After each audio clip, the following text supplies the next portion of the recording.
Writer, Gil Kofman Director, Richard Caliban Reviewer, Jamie Rosler. What of art and satire is the most effective, most worthy of our time, when reality can be so overwhelming as to seem fake itself?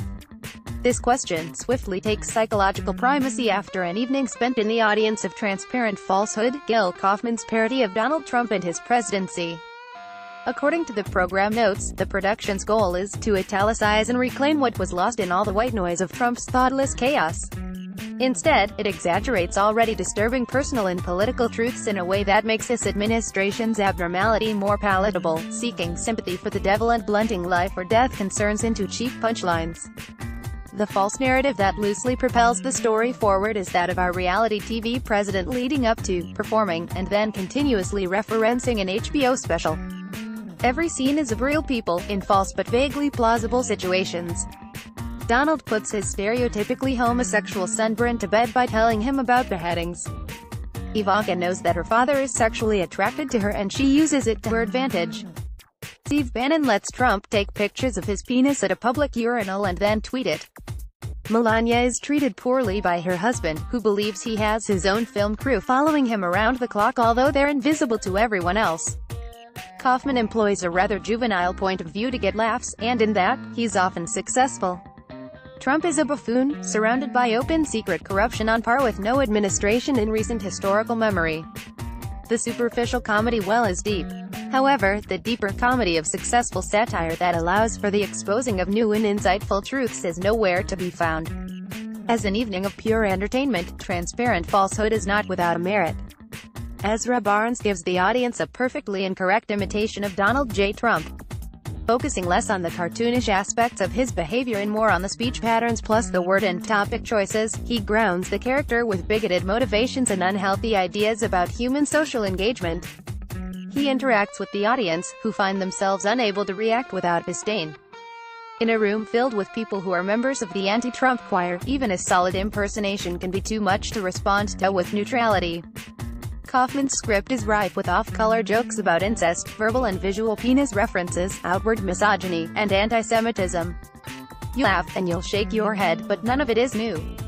Sadly, some of it appears to support rather than ridicule the bigotry. At a Passover Seder in Mar-a-Lago, Jared Kushner is characterized as an Orthodox Jewish man by the addition of peyot, curled side locks, which is a level of caricature that no other person's representation receives in this production.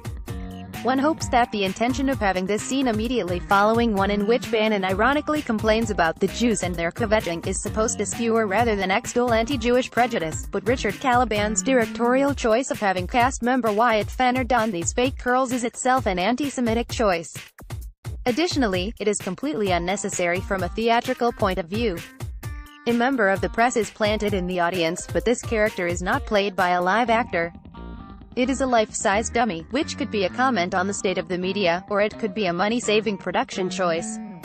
Reporters and cable television played a distinct role in this administration's rise, and we should all remain aware of that, and of what they can do moving forward in the face of fake news, and Fox News, but the production's intention is unclear and could easily be seen as finger-pointing rather than supporting a free press.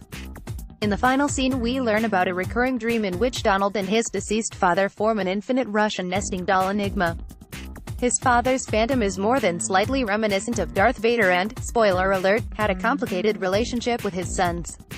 Is this intended to reveal something previously unknown about the 45th president? Are we supposed to develop sympathy for the socially stunted 70-year-old man who spews racist ideologies and has access to the nuclear football? This production is ultimately disappointing. The ensemble does a fantastic job with the material, but the material itself needs work. What truth is this satire trying to expose? If it's intended to be lighthearted fare that simply ridicules those in power by exaggerating their flaws and bad policies, it needs to lean farther in that direction and develop clarity around who is being ridiculed in the first place.